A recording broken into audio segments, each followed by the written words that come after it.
from the outside, it feels like these sort of founders, the Sam Altmans, the Elon Musk, these kind of people, these products are often an extension of their personality, of them as a, as a person, as a kind of creator, as an iterator. What's it like?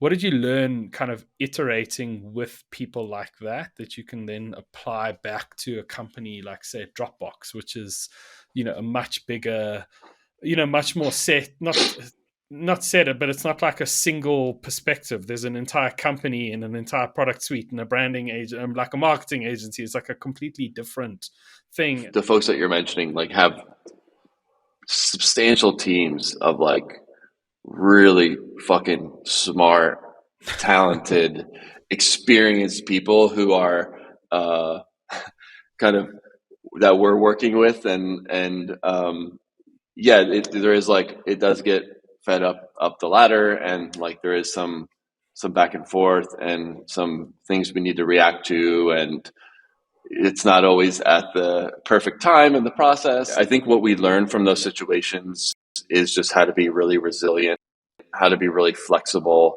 how to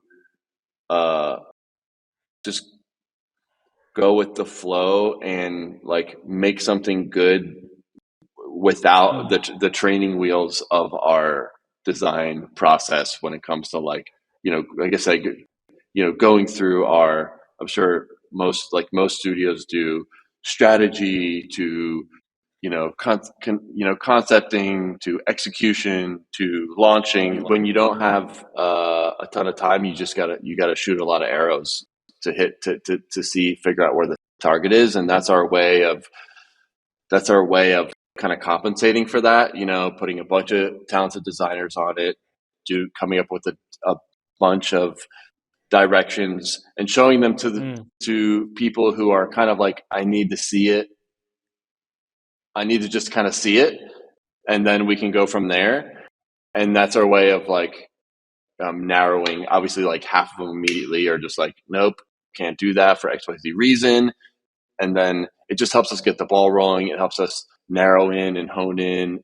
But the learnings when to make something in a really pressure situation that's really high stakes, that's just going to get tweeted out to see that millions of people are going to see, is when Dropbox calls to brand this suite of companies they just acquired, and the timelines may be like a little bit faster than your normal situation, and they're wondering, can you help deliver by a time? It instills a lot of confidence in us to be like, just to know that we'll be able to deliver that.